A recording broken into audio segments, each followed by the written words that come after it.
Magandang araw po sa inyo Kuya Bari at sa mga masusugid ninyong mga tagapakinig.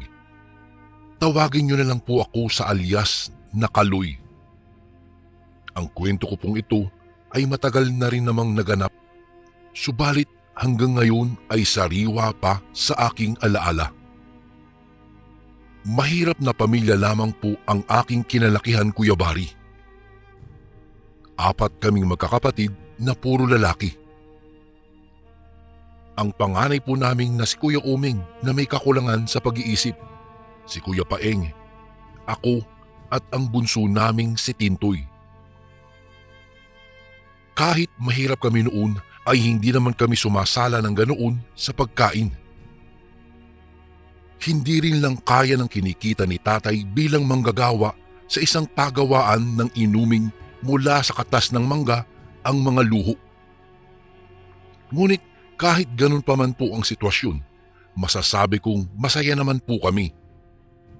Mahirap man kami noon, pakiramdam ko ay kontento kami sa kung ano ang mayroon kami.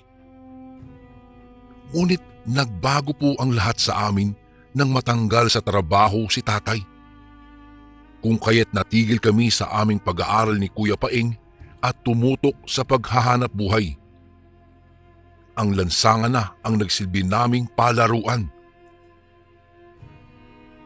Noong mga panahong iyon Kuya Bari, ay napasok na yata namin ni Kuya Paeng ang halos ang lahat ng pagkakakitaan. Mula sa pagtitinda po ng pandesal sa madaling araw, pagtitinda ng dyaryo, ice drop at balut hanggang sa paglalako ng mga kakanin. Hindi na po kasi sapat ang kita ni tatay na nagtsatsaga na rin sa pangangalakal para sa araw-araw na pangangailangan namin. Bebeng, ano kaya kung umuwi na lamang tayo sa lugar mo sa Tarlac? Hindi ba't may malit na lupa naman kayo dun? Kamo, minana mo yun sa mga magulang mo. Baka doon pwede tayo.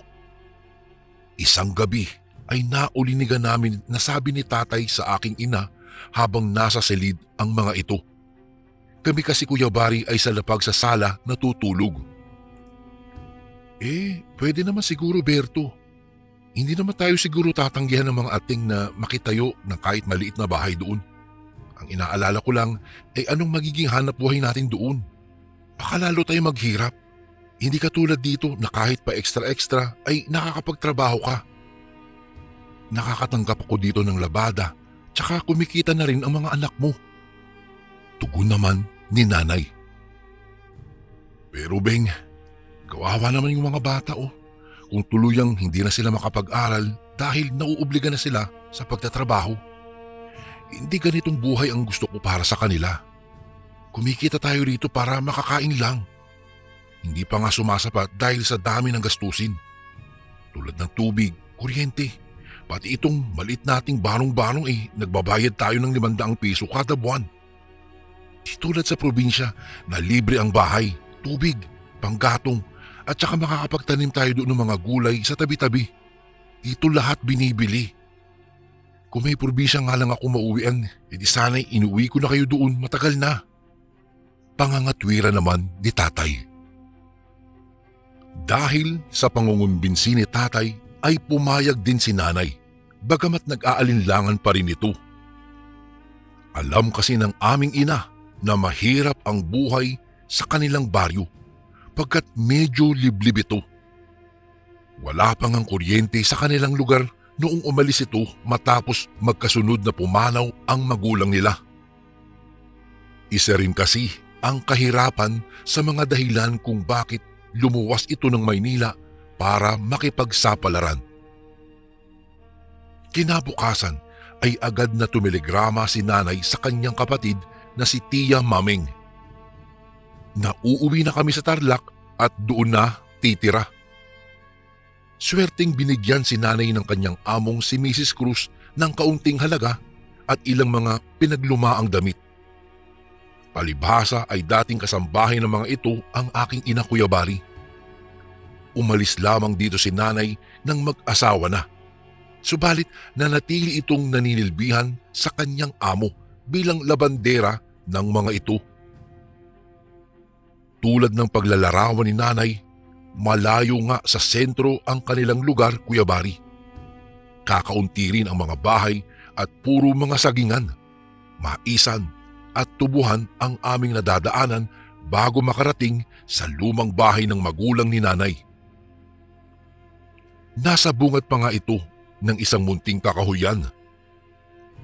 Inabutan namin sina Tia Maming na doon din nakatira. Ngunit may isa pang bahay ang mga ito na talagang tirahan nila. "Uy, kamusta? Halos 20 taon din tayo hindi nagkita, Bebeng. Abay, nang umalis ka dito sa baryo 14 ka pa lamang. Ngayon ay may 4 ka ng anak. Aba, kay bilis ang panahon no." Bungad ka agad ng asawa ni Tia Maming na si Tio Oka. "Buti pa ang atin mo, nakadalo noong kasalin niyo ni Berto. Teka, ilang taon na ba itong mga anak mo?" Duktong nito na ginulo pa ang buhok ng bunso naming si Tintoy. 15 na itong panganay ko, kuyang. Ito namang si Paeng ay 11 na at itong si Kaloy ay 9. Itong bunso ko naman ay magpipito na sa susunod na buwan. Pakilala naman ni nanay sa amin habang isa-isa kaming nagmamano sa Tia Maming at sa asawa nito. "Beng, natatandaan mo ba yung hasyenda ng matandang si Senyor Seriaco? Nangangailangan daw ngayon ng mga bago manggagawa ang anak nito sa kanilang tubuhan. Doon kami ng ating mo ngayon nagtatrabaho. Pabor na pabor sa amin dahil malapit lamang at kayang-kayang lakarin." Sabik na balita pa ni Tio Oka habang tuwang binubuksan ang mga pasalubong na maskada ni tatay. "Ay, siya nga ba? Naku, salamat naman at hindi pala kami matetenga rito nang walang pagkakakitaan. Alam mo, natigil kasi sa eskwela ang mga bata gawa ng natanggal sa trabaho si Berto Saad naman ni nanay. "O ano, sabi ko sa'yo, di ba?" Ani naman ni tatay. "Naku, pasensya na kayo at medyo bulok na itong bahay ni Papang ha. Lumang-luma na rin kasi. Isa pa, hindi na naasikaso gawa ng mas madalas kasi ay nasa tubuhan kami. Pero kung ayos lang naman sa inyo, pwede kayong magstay in doon sa hasyenda. Saka kumukuha din ng scholar si Mr. Ilakad." Dagdag pa ni Tio Oka. Sa sinabi nito ay nakita ko ang pagliliwanag ng mukha ni tatay. Naging interesado ito sa sinabi ni Tio Oka. Maging kami ni Kuya Paeng ay parang nabuhayan ng pag-asa na makapag-aral muli. Kinabukasan din ay sinamahang magtungo ni Tio Oka si tatay sa tanggapan ng anak ng yumaong Senyor Seriaco na si Mr. Ilakad para magpasa ng mga rekisitos at para sa ilang katanungan. Sa awa naman ng Diyos, natanggap naman kaagad si tatay at noon din ay pinalipat na kami ni Mr. Ilakad sa loob ng hasyenda. Halos 3 araw rin muna kaming nag-ayos ng aming bakuran. Pumayag din si Mr. Ilakad na lakihan ni tatay ang kubong ibinigay sa amin upang hindi naman kami maging masikip at magkaroon naman ng sapat na espasyo para daw sa aming lahat. Nagbigay pa nga ito ng mga punla ng pananim ng gulay. Kita ko po noon ang labis na tuwa sa mukha ng aking ama. Pakiwari ko ay iyon talaga ang buhay na pangarap niya. Payak at malapit sa kalikasan. Presko at malayo sa polusyon at ingay sa syudad. Mabilis naman kaming nasanay sa buhay probinsya, Kuya Bari. Nakabisado kaagad namin ang mga importanteng lugar doon tulad ng kakahuyan sa labas ng pataniman na maaaring makunan ng mga panggatong, mga halamang maaaring malutong ulam at mga prutas. Nakabisado na rin namin ang sapa at bukal kung saan maaaring maglaba at umigib ng inumin. Si tatay naman ay mabilis na natutunan ang kanyang trabaho at pasikot-sikot sa gapasan. Dahil maliksi at masipag, ay nakagiliwang kaagad ito ng kapatas ng mga manggagawa sa tubuhan na si Mang Ponso.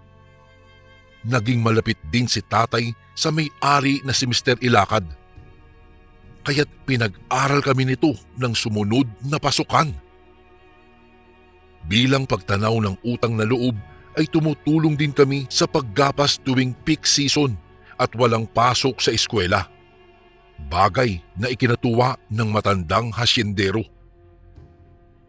Ngunit nang sumunod na gapasan ay may mga namataan kaming mga bagong mukha sa tubuhan. Isa na dito ang matandang lalaki na sa tansya ko po noon ay nasa 40 na ang edad.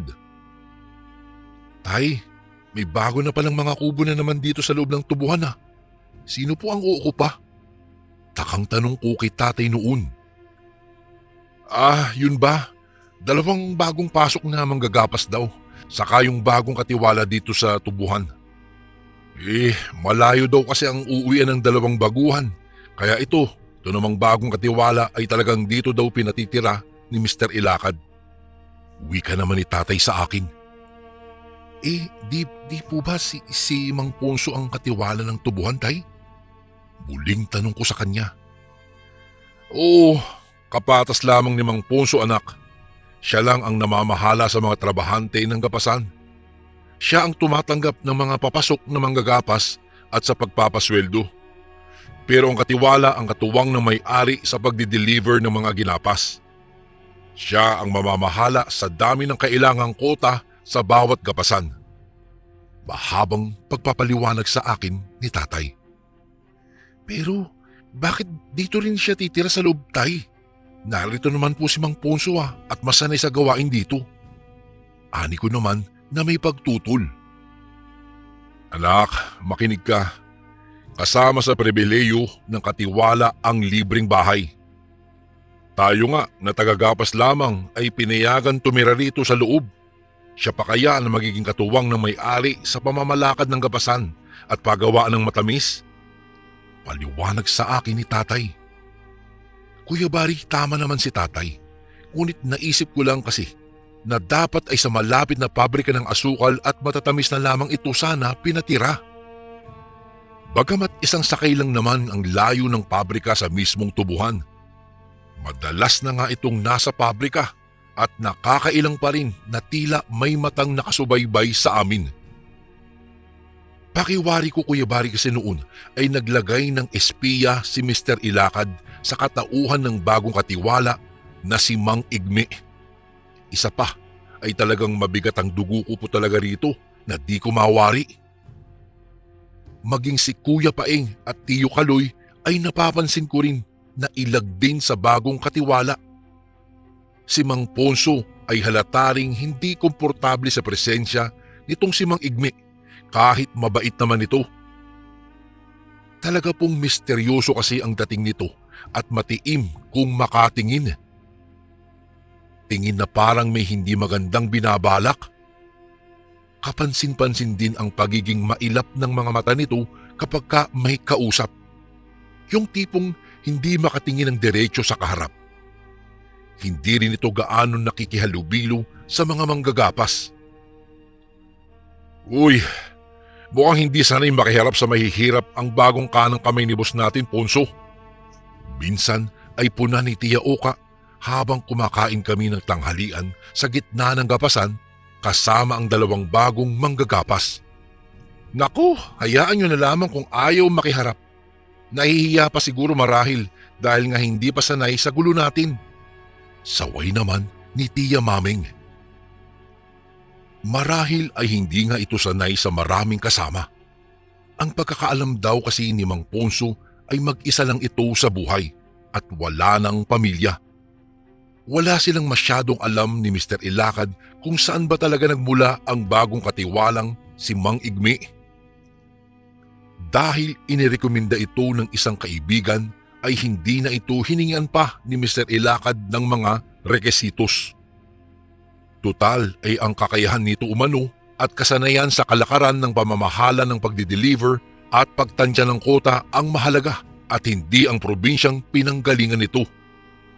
Ayon pa kay Mang Ponso, sapat na daw kay Mr. Ilakad na kilala nito ang nagrekomenda at kung saan nakatira dati si Mang Igme. At hindi nga nagtagal, ang gapasan ng taon na iyon ang naging pinakamaraming magagandang ani at kita.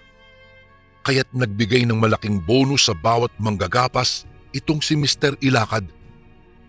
Nagbigay din ito ng kaunting salo-salo para sa mga manggagawa sa loob ng tubuhan. Nagkaroon ng kaunting inuman kaya kahit ang mga stay out ay inabot ng gabi para lang makisaya.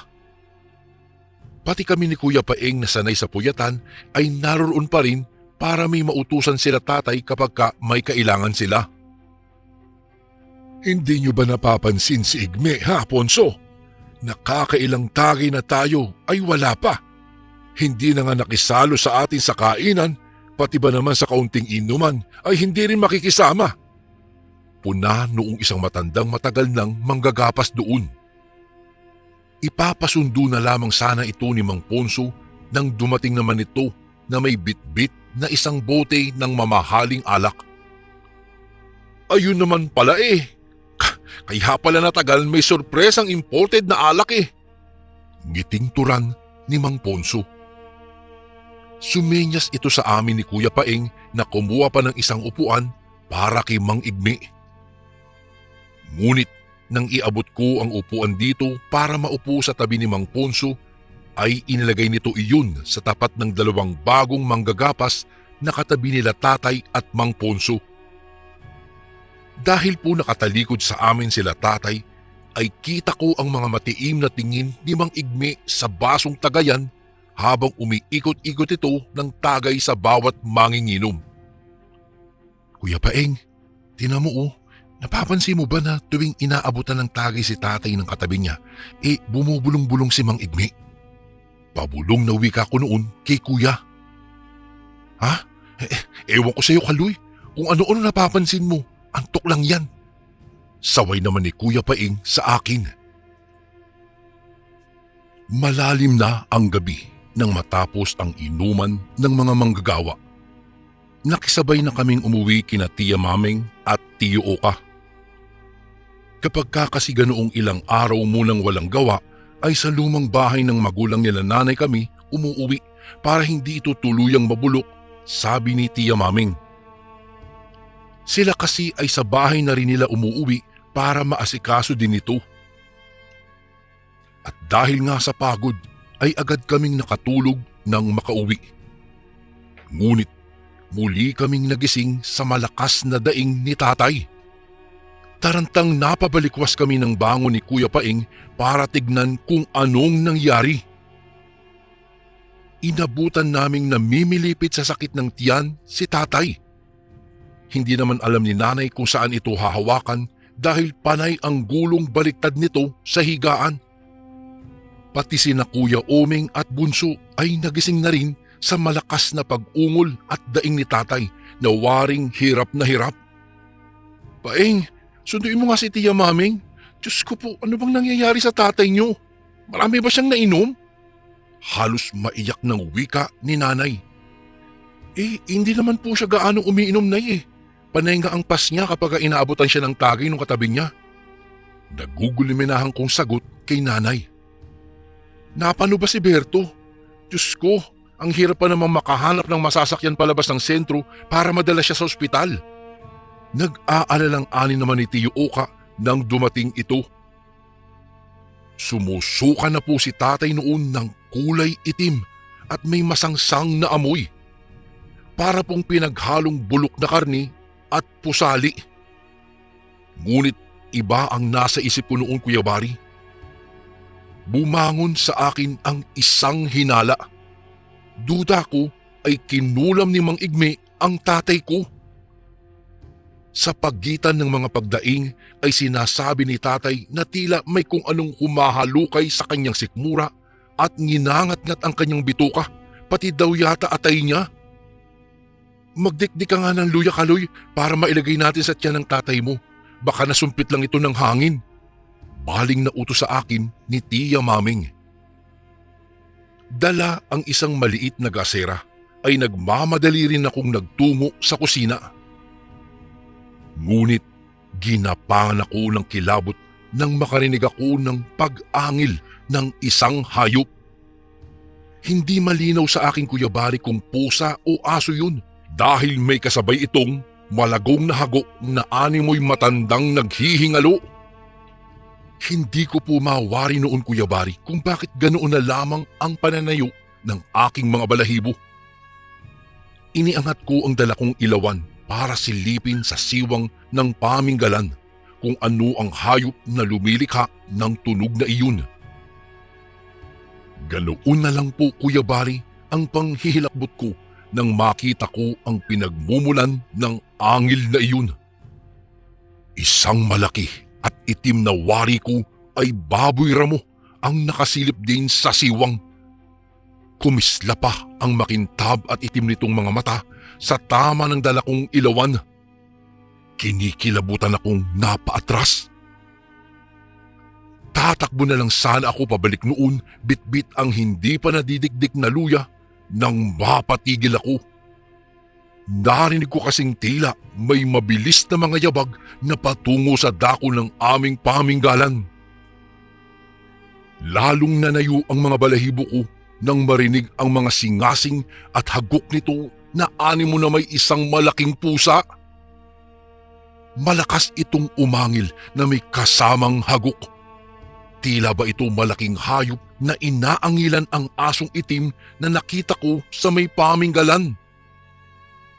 Rinig na rinig ko ang mga angilan nito at ang mga panakanakang hagok na sinundan ng mabangis na dambahan. Para pong dalawang asong nagsasagupaan at galit na galit sa isa't isa.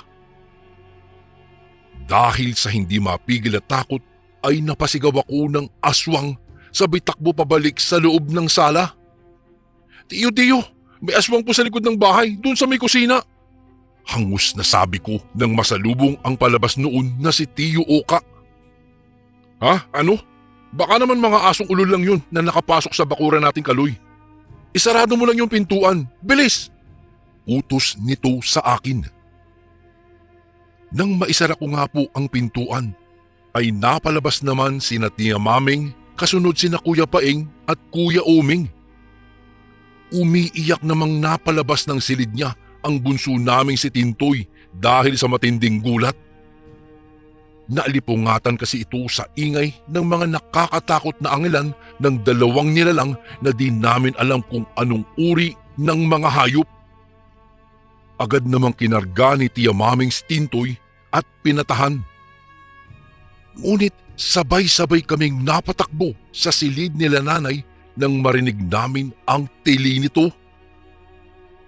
Nakita naming nangangatog na si tatay habang patuloy na sumusuka ng malapot at masangsang na laway. Halos tumirik na rin ang mga mata nito sa tindi ng kanyang paghihirap. Tiyo Oka, dalhin na natin sa ospital si tatay. Parang awa niyo na po. Tulungan niyo po si tatay ko. Humahagulgul na pakiusap ni Kuya Paeng.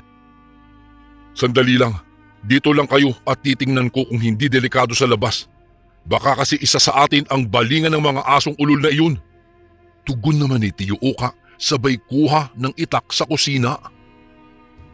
Ngunit baka sa tinig nito ang pagtataka. Wala naman kasi kaming kapitbahay, Kuya Bari, sa lugar na iyon at isa pa ay walang baboy ramo sa kakahuyang malapit sa amin. Bit-bit ang itak at gaserang ilawan ay lumabas nga ito. Nagulat na lang kami nang makarinig kami ng iyak ng mga aso na mabilis na tumatakbong papalayo. Kasunod ang pagmumura ni Tiyo Oka. Mga demontres kayo! Dito pa kayo magbabakbakan sa bakuran ko. Tinamaan kayo ng mga lintik. Tunghayaw pa nito habang papasok ng bahay. Ano ang mga yun, kuya? Tanong naman ni nanay. Hindi ko alam. Hindi ko nga rin gaanong nakita. Parang mga hayop na nag-aaway eh. Yung isa ay parang asong itim na malaki. Yung isa naman ay parang di ko alam kung unggoy o ano. Binato ko na nga lang ng itak eh. Tinamaan ko sa may batok yung aso. Tugon naman ni Tiyo Oka habang inaalalayan ni nanay na magbihis si tatay para dalhin na nga sa ospital. Palabas na si Tiyo Oka para magtungo sa tubuhan upang hiramin ang isang kalabaw na gamit sa paghahakot ng ginapas na tubo nang makarinig kami ng boses ng tao sa labas. Oka, Berto, si Mang Igmenyo ito. Ani ng tinig. Naku, Mang Igme, Patungo na nga ako sa tubuhan para sana manghiram ng kalabaw na masasakyan palabas ng kalsada. Dadalhin namin sa ospital itong si Berto eh. Wika naman ni Tio Oka nang buksan nito ang pintuan. Parang nakakita itong bigla ng tagapagligtas. Dahil sa taranta namin ay wala nang nagtaka sa amin kung papaano nalaman ni Mang Igmi ang bahay namin, gayong hindi pa ito kailanman nakakapunta roon. Nawala rin sa isipan namin kung ano ang pakay nito sa amin at bakit ito nagpunta roon. Ganun ba? Asa na si Berto? Tanong pa ni Mang Igmi. Tuloy-tuloy itong pumasok sa loob ng bahay. Napasunod kami dito nang tunguhin nito ang silid nila nanay na waring kabisado kung nasaan si tatay.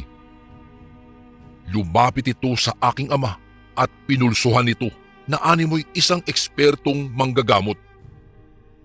Muli, nakita ko ang pagbulong-bulong nito. Sandali, baka mapaano na naman si tatay ko dahil sa mga bulong-bulong nyo. Akala nyo hindi ko kayo nakikita kanina sa inuman na binubulungan mo ang bawat tagay ni tatay. Hindi ko napigil na wika ko noon, Kuya Bari. Natakot kasi ako na baka lalong lumala pa si tatay. Malakas kasi talaga ang hinala ko na kinulam nito ang tatay ko. Huwag kang mag-alala, iho. Mawawala ang sakit ng tiyan ng tatay mo kapag naisukan na niya ang kamandag ng aswang na nainom niya. Nakangiti nitong tugon sa akin sabay ihip sa bumbunan ni tatay. Nang gilalas kami nang biglang sumuka ng mga parang maliliit na bulate si tatay. Kulay itim po iyon, Kuya Bari, at nakakasulasok talaga ang amoy na may kasama pang dugo.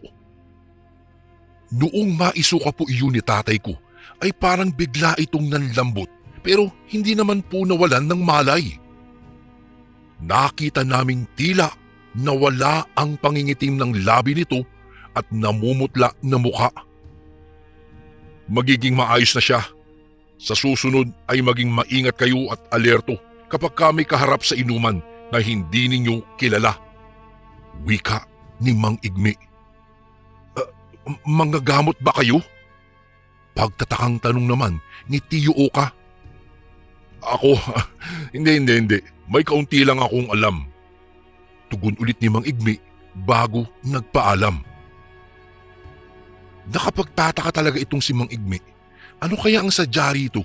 Saka paano niya nalaman ang bahay natin? Di pa rin makapaniwalang saad ni Tio Oka. Kinabukasan nga ay naging maayos na si tatay. Nagpunta kami ni tatay kasama si Tio Oka sa tubuhan para magpasalamat sa bagong katiwala na si Mang Igmi. Habang nag-uusap sila ni tatay ay nagpaalam kami ni Tio Oka na bibisita kay Mang Ponso. Nalaman namin mula sa matanda na umalis na ang dalawang manggagapas ng madaling araw daw na iyon. Nahiya raw ang mga ito dahil labis na nalasing. Ang ipinagtataka lamang ni Mang Ponso ay saan daw nakuha ng isa sa mga ito ang malalim na sugat sa may bandang batok na parang nasaksak ng matalim na itak. Bilas, mukhang ang dalawang bagong manggagapas ang dumali sa iyo. Duda ko, aswang daw ang mga iyon at balak ang aswangin kagabi. Grabe, lintik na mga yan. Totoo pala ang mga ganyan. Biruin mo, dalawa pa silang nakapasok sa gapasan. Nakasalamuha at nakainuman pa natin. Di natin namamalayang mga aswang pala sila. Saad naman ni Tio Oka na napapantastikuhan habang pauwi kami sa lumang bahay namin sa labas ng hasyenda. 3 aswang, Kuya Oka. Hindi lamang 2. Makahulugang wika naman ni tatay. Ang pangatlo ang nagligtas sa akin sa tiyak na kamatayan. Dugtong pa nito. Nakatinginan kami ni Tio Oka. Marahil ay iisa ang nasa isip namin ng mga sandaling iyon, Kuya Bari. Ang bagong katiwala, ang pangatlong aswang na tinutukoy ni tatay. Kuya Bari, dito ko na po tatapusin ang aking kwento. Sana po ay mapiling nyo rin po itong basahin sa mga darating na araw. Lubos na gumagalang, Kaloy. And again, maraming salamat po mga kasundo. Don't forget to subscribe and i-click nyo lang po yung bell na button para updated po kayo sa mga upcoming videos namin na paparating. Maraming salamat po ulit. God bless and ingat po lagi dyan. Ito po si Kuya Bari at ako ang Sundo.